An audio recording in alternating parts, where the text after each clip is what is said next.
Hello, welcome to Senior Travel Adventures. Thank you for joining me this month, where we'll be talking to Carolyn Ray of Journeywomen and also having our new segment called In Our Backyard, where we will share some of the trips that are just local or regional to Laguna Woods. So stay tuned while I cover some travel tips, tricks, and talk to Carolyn. Thanks. Another item that is a topic discussion with travel is a VPN. So let me explain this. Imagine you're sending a postcard to a friend and you don't want anyone to read what you wrote. So you put the postcard inside an envelope to protect the message. In the online world, a VPN, a virtual private network, works like that envelope, but with your internet connection. A VPN is like a secure tunnel between your device, like your laptop or phone, and the internet.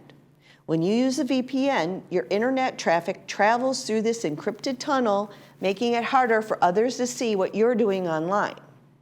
So when you're traveling and using public Wi-Fi like hotels or cafes, that's a bit like sending your postcard without an envelope.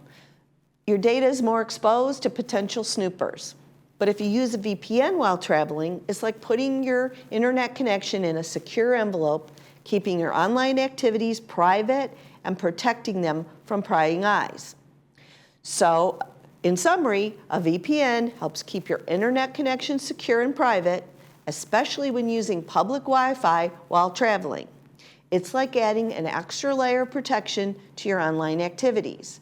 There are many options to add a VPN to your computer, so when looking at them, go for one that's highly rated, easy to install, easy to access and use, and reasonably priced.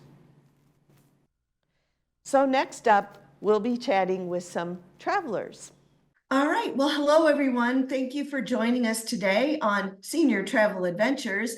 And I'm so happy today that with me is Carolyn Ray. She is the editor and the CEO of Journeywomen, which is focused on empowering 50-plus women. And Journeywomen celebrating their 30th anniversary, which is pretty phenomenal.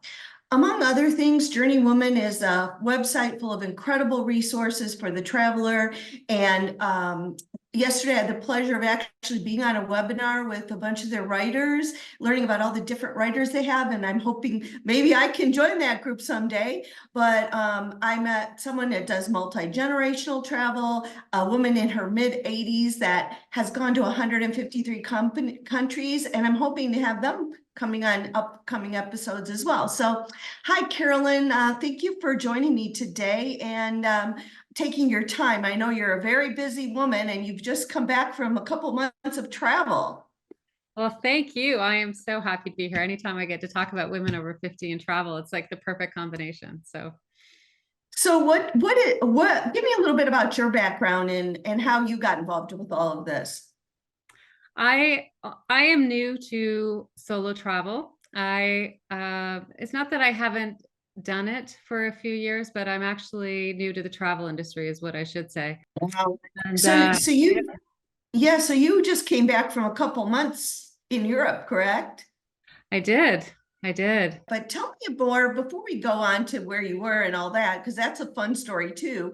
I would like my viewers to know more about Journeywoman and what all the resources are that you have available on the website, because I know you have writers. And then what else? So Journeywoman, we have about 16 writers, women over 50 writing for us. And I really wanted to focus on women over 50 because, you know, when Journeywoman was founded 30 years ago, solo travel was a pretty new thing. And Evelyn was one of the only people writing about solo travel from a woman's perspective. You know, 30 years later, there's hundreds of websites about solo travel, and you can start your own website and anybody can start a Facebook page. It's a little bit different. So one of the things that I noticed in the last 4 years at Journeywoman is that the women that I was speaking to every day at Journeywoman, be it through community calls or through different forums or even just through conversations, they felt as if the travel industry had kind of abandoned them in a way. Like they didn't, even though they had been travelers for decades and decades, they felt undervalued. by the travel industry at large, and not covered in editorial, their stories, their voices, all this. So that's why I decided to make Journeywoman a place for women over 50, because most of our readers are women over 50 up to, I would say, 95, That's so, incredible. and I really, I grew up with a wonderful Nana who was a teacher, and learned to respect her and her wisdom at a very young age. And I have so much respect for these women. They were out in the world before everybody. They were out there without the technology, without the phones, without the internet, and with their maps and everything else, and went out there and discovered the world. And they opened up the way for the rest of us to do it, as far as I'm concerned. So I Well, think they're trailblazers, they really trailblazers for are, sure. really are. So I take a lot of pleasure in sharing their stories, and especially the women in their 80s and 90s, um, who were the first ones. So anyways, so we do have all of the editorial and the travel tips, and we cover less traveled destinations. We talk about sustainable ways to travel. We talk about ways to save money. Safety is obviously a very topical area for us. And also, midlife reinvention, or overcoming fear, or, transformation through travel. These are all topics that we talk about on the editorial side of the website. And then in the last couple of years, I've also started something called a Women's Travel Directory, which has curated trips, retreats, and experiences for women over 50. So we have about 150 companies in there at the moment that are offering, experiences that are for women. So it Okay. could be adventure, hiking, walking, culinary, photography, wellness, transformational travel. Those are all things that are in our directory. And then I really want to encourage women to travel in more sustainable ways. So we also have small ships, and train travel are the other two areas. So we're trying to create a place where women can come and get inspired and look for their next holiday, and hopefully support a women-owned business when they travel. That's what's happening with our Women's Travel Directory. Okay, great. So you brought up a couple of things that are questions that I was planning to ask. So one of the things, and I've become over the last few years very heavily involved with a lot of the social media, Facebook, there's multiple pages. And one of the things I read daily in these Facebook and social media are that women are afraid to go, there's a fear. So what brief advice could you give to somebody that just wants to solo travel, but just can't quite get over that hurdle of the fear? I think there's two things. First of all, I personally get a lot of comfort and confidence out of research. And when I know where I'm going, and I've done my homework and I've done my research, I feel a lot more comfortable. And groups like ours, so we have a group called Solo Travel Wisdom on Facebook. We have about 15,000 women in it at the moment. And when you connect with actual women who have been in those places, rather than read a news headline or a TV headline, you're going to hear something completely different. You're going to hear from women who are living in that place or have just been to that place. And I always say, like, don't, the headlines in the news are being written by somebody sitting in a newsroom who's trying to get clicks. You have this very experienced group of women, solo travelers, who will tell you from their own perspective, whether they think a place is safe or not. And we see this all the time, where we paint countries with the same brush. And I think the best way to find out is to ask a woman who's been there. But one of the things I noticed, and you talk about sustainability, and this what triggered something in my mind. So solo travel can take many shapes and forms, from luxury group tours to staying in hostels and even nomadic RV camping type style. You provide, tours of different natures, a small group. There's a small group one coming up later this year on a ship, small ship. What do you think there's a sweet spot for women to get started if they on, you know, a smaller way to get started? Maybe that's too daunting for them. Yeah, absolutely. I mean, I think if you haven't traveled on your own before, the best way to get started is just to try something in your own city or your own state or province. Um, because if that is too intimidating, then the last thing you want to do is hop on a plane and go overseas without at least having done something at home. And I think it's we always say take the first step, right? Just take one step forward. It doesn't need to be an enormous step. It can just be just spend a night in a hotel somewhere, or go rent an Airbnb somewhere, or just get used to the idea of being by yourself. Even eating dinner alone can be very intimidating for a lot of women. So we just published an article with tips on how to get comfortable eating by yourself, which is often a barrier to women not wanting to travel on their own, is they don't want to be sitting by themselves in a restaurant. And I personally love eating by myself. So Me, I like to do that too. I like to people watch, and but yeah, but you're right. You're absolutely right. Some women, that's a big barrier. In fact, I read that a lot. They're more comfortable maybe going to lunch by themselves, but they feel intimidated in that restaurant. And you know, we've often talked on the sites about whether or not somebody felt that the restaurant, and I think I had commented to someone before that mentioned that the restaurant treated her poorly because she was by herself. And for me, it's just, okay, I'm going to turn and I'm going to walk away. That happened to me in a restaurant in Covent Garden last year. They put me in this tiny corner area, and I looked around and I thought to myself, no, I'm not going to do this. This is not the experience I wanted. I got up and I left. Now, some women just would not do that. They would just take that and they would sit there, and again, that comes from confidence, empowerment. absolutely. So, you know, so that's great that you have the tips about dining alone, and because that's really a big thing.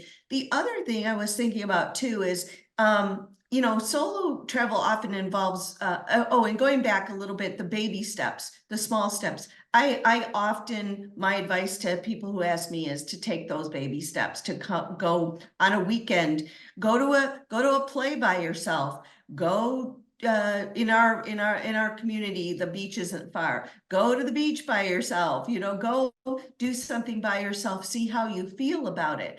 I just read a post from someone who tried it. Everybody got her going and she went and she did it, but then she didn't like it. That's okay. It's okay not to like it. It's Yeah. not, may not be for everybody, but the unique challenges that I wanted to cover was, you know, have you encountered any specific challenges since you've been doing this, and how have you overcome or navigated through them?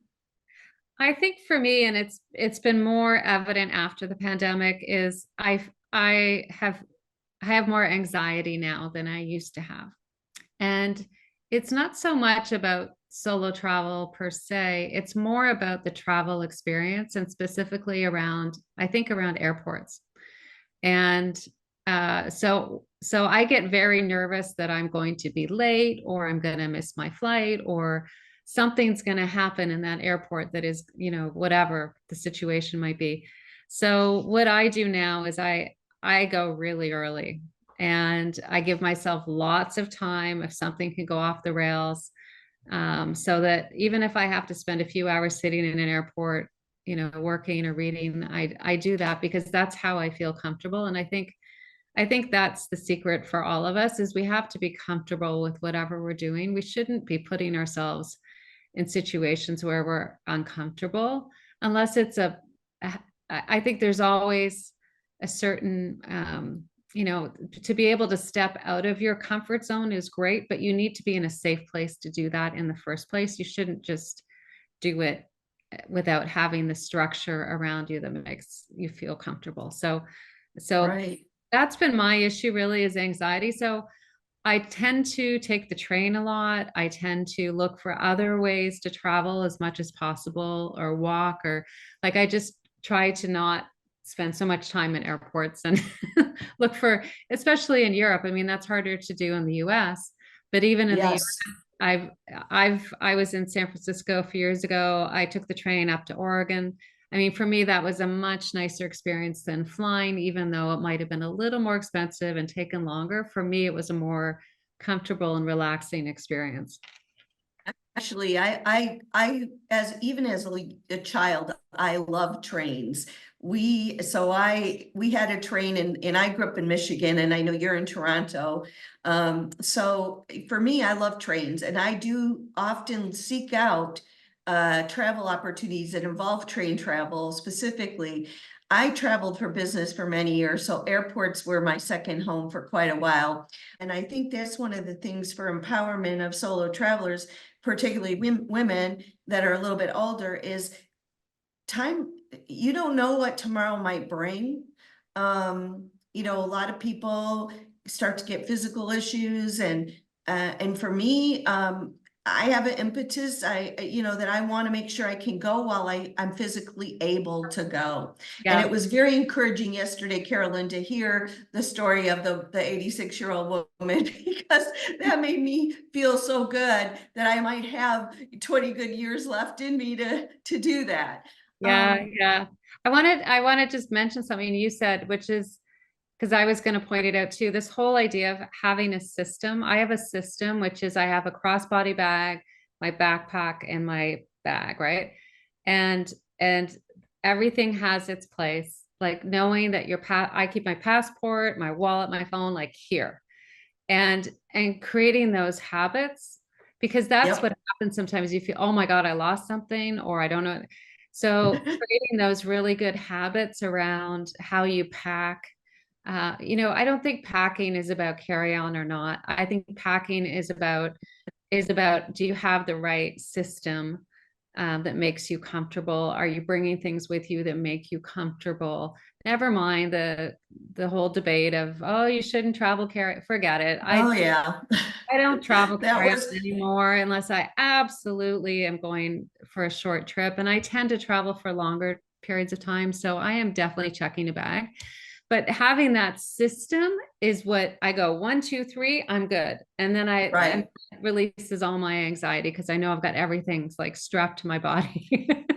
Right, me too. That's how I feel. All right, well, we've only got a few minutes left, so I want to go back to, you had 2 months overseas in Europe, but what's one of your favorite places to visit? Oh, so many. I spent 2 months in Italy, including Sicily, and then I went to Malta at the very end. And I thought Malta was a really beautiful, surprisingly historic island. I actually, before I went, didn't even know really where it was. I saw the little dot on the map and I said, oh, I'm going to be in Sicily. What's that little dot down there? And next thing I knew, I had booked that. So I think Malta's lovely. My favorite place is Spain. And I spent a few months in Spain last year in Malaga and also in small towns along the Spanish coast. Nerja was one of them, um, which is one of the white towns, Frigliana. So that part of the world I really love. Yeah. Great, great. So, well, I so appreciate your time today, and I'm glad that I got an opportunity to kind of focus on what Journey Woman is and the empowerment that you're pursuing with with the website and all the tools that you're providing. So I really appreciate that, and I'm so happy that you were able to do this today. Well, thank you. So thank you so much, and I hope to talk to you soon. Thank you, Debbie. It was a pleasure.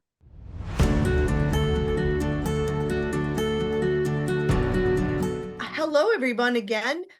This is part of the new segment in the show called In Our Backyard. And so each month I'm going to feature different trips that are going to be either local, regional, or part of the club scene here in Laguna Woods. And with me today is Carol from the Chicago Club, and she's going to share some of their upcoming trips. They've been around a long time and they have some wonderful bus tours that, they'll take you outside the gates and to some really cool places. So Carol, can you share some of your upcoming trips with me?